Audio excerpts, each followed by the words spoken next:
አርሰናል ፓሪስ ሰን ጀርመን ማሸነፍ የሚችለው እንዴት ነው? የራሱ ጥንካሬ አለው። ፕሪሚየር ሊጉን ሊያሸንፍ ጫፍ ላይ የደረሰውም ጠንካራ ጎኖች ስላሉት ነው። አርሰናል የሚናቅ ቡድን ሊሆን አይችልም ከቶ። ፓሪስ ሰን ጀርመን ራሱ በጥንቃቄ የሚያየው ቡድን ነው።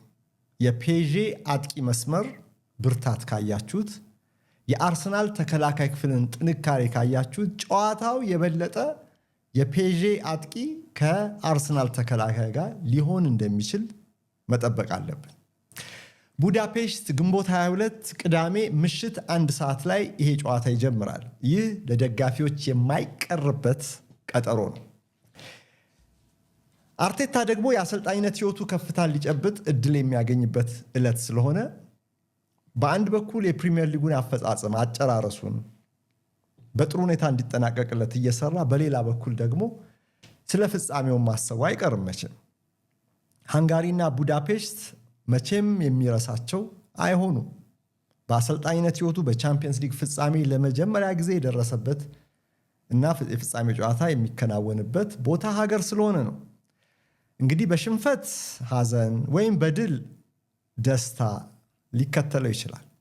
ከሁለት አንዱ በቡዳፔስት አርቴታ በማይረሳው መልኩ ማየቱ አይቀርም። ሻምፒዮን ከሆነ እንደ ቡዳፔስት የሚወደው ከተማ የሚኖር አይመስለኝም። ከዛ በኋላ ውጤቱ ጥሩ ካልሆነለት ደግሞ ቡዳፔስትን ያው ደርሼ ለፍጻሜ ተሸነፍኩባት ብሎ የሚያስባት ከተማ ትሆናለች።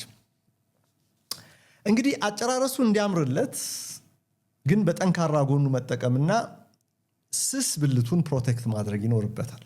አርሰናል የአምናው ግማሽ ፍጻሜ አርሰናልና ፓሪስ ሰን ጀርመን ያገናኘው ፔዤዎች በሰፊ ጎል ልዩነት በሰፊ ብልጫ እንዳሸነፉትና ያንንም ብልጫ አሁን መቀልበስ እንዳለበት ወይም ደግሞ መበቀል እንዳለበትም ጭምር እያሰበ ነው ወደ ቡዳፔስት ሄደው።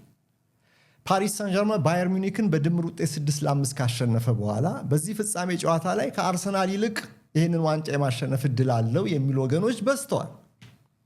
ምንም እንኳን ኦፕታ በሂሳባዊ ሞዴሉ አሁንም መድፈኞቹ ቻምፒየንስ ሊግን የማሸነፍ የበለጠ እድል አላቸው ቢልም እንግዲህ አርሰናል ከሙሉ ጥንካሬው ጋር ቀላል ተጋጣሚ አይሆንምና ያንን ጠንካራ ጎኑን በማሳየት የፓሪስ ሰን ጀርመን ጥንካሬን ማሽመድመድ ወይም ማልፈስፈስ አለበት።